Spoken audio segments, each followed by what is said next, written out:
சென்னை எழும்பூர் ராஜரத்னம் மைதானத்தில் நடைபெறும் நிகழ்ச்சியில் முதலமைச்சரின் காவல் பதக்கங்களை சென்னை பெருநகர காவல் ஆணையர் அமல்ராஜ் வழங்கினார். அந்த காட்சிகளை பார்க்கலாம். நிறைவான ஆயுதப்படை காவல் ஆண்கள் பிரிவினரை வழிநடத்தி வருகிறார் உதவி ஆய்வாளர் ராஜன் அவர்கள். சென்னை பெருநகர காவல்துறை ஆணையாளர் அவர்கள் அணிவணக்க மரியாதையினை ஏற்றுக்கொள்ள பணிவன்போடு கேட்டுக்கொள்கின்றோம்.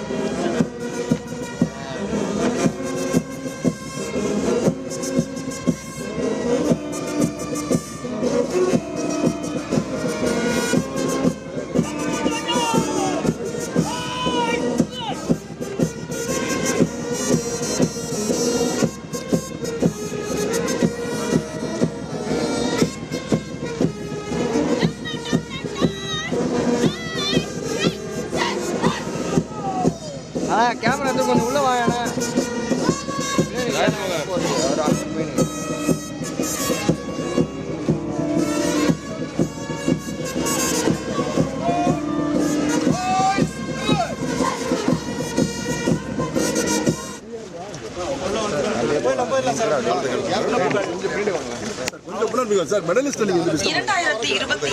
ஆண்டு முதல்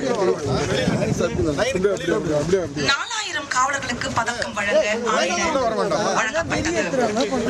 சென்னை பெருநகர காவல்துறையில் 685 பதக்கங்கள் காவலர்களுக்கு வழங்க உத்தேசிக்கப்பட்டு முதற்கட்டமாக நமது சென்னை பெருநகர காவல்துறை ஆணையாளர் அவர்கள் இன்றைய தினம் 300 காவலர்களுக்கு மாண்புமிகு தமிழ்நாடு முதலமைச்சர் காவலர் பதக்கத்தினை வழங்கி தற்பொழுது சிறப்பித்துக் கொண்டிருக்கிறார்கள்.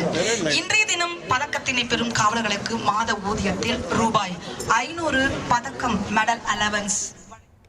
முன்னதாக காவல்துறையின் அணிவகுப்பை பார்வையிட்ட காவல் ஆணையர் அமல்ராஜ் அணிவகுப்பு மரியாதையை ஏற்றுக்கொண்டார். தொடர்ந்து சென்னை பெருநகர காவல்துறையில் சிறப்பாக பணியாற்றிய 300 போலீசாருக்கு முதலமைச்சரின் பதக்கங்களை வழங்கி கௌரவித்தார்.